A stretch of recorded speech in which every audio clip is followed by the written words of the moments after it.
నిన్ను నూరేళ్ళు ప్రజల చీత్కారాలతో ప్రజల చీవాట్లతో ఇదే విధంగా కొనసాగాలని చెప్పి కోరుకుంటున్నాను. బీఆర్ఎస్ కాంగ్రెస్ పార్టీతో పాటు ఎంఐఎం పార్టీ కూడా ఈ మూడు పార్టీలకు వాలంటీర్స్ డే శుభాకాంక్షలు.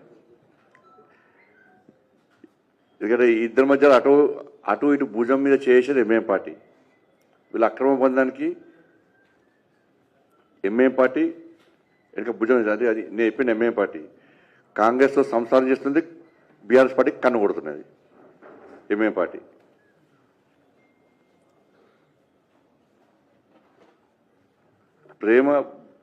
ప్రేమ బంధం అంటే దానికి ఒక మంచి ఆలోచన, ఒక అర్థం ఉంటుంది దానికి.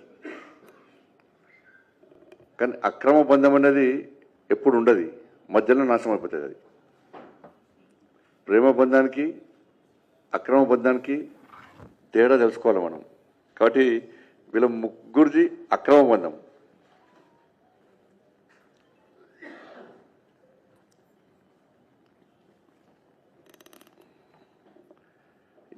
రేవంత్ రెడ్డి గారు అన్నారు చాలాసార్లు మరి ఫెవికాల్ బంధం అని.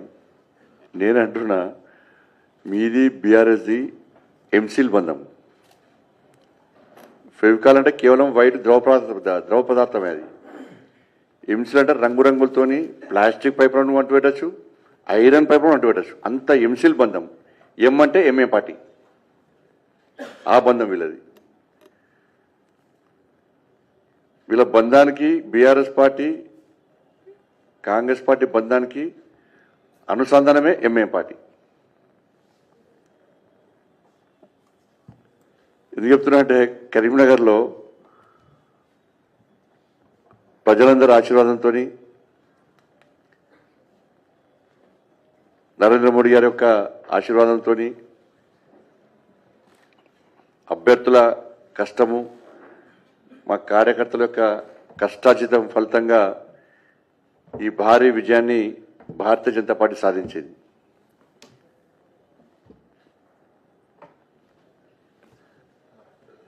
ఈ సందర్భంగా మమ్మల్ని ఆశీర్వదించినటువంటి కరీంనగర్ కార్పొరేషన్ ప్రజలకు,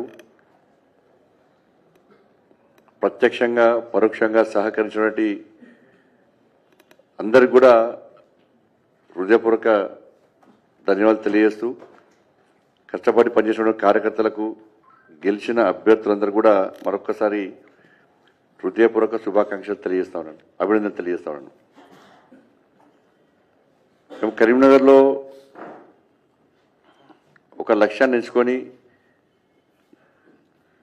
ఈ ఘన విజయాన్ని సాధించడం జరిగింది. మ్యాజిక్ ఫిగర్ దాటినాం ఆల్రెడీ మేము.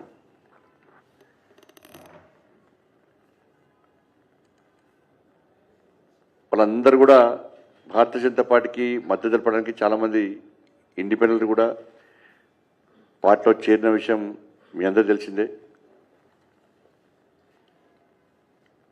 కానీ ఈ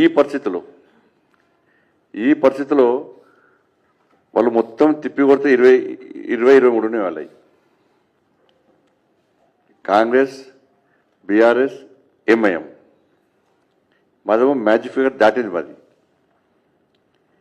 ఈ టైంలో ఎట్టి బస్సులో భారతీయ జనతా పార్టీని మేయర్ కానివ్వద్దు అని చెప్పి ఈ 3 పార్టీలు ఒకటైనాయి. మేము గతం నుంచి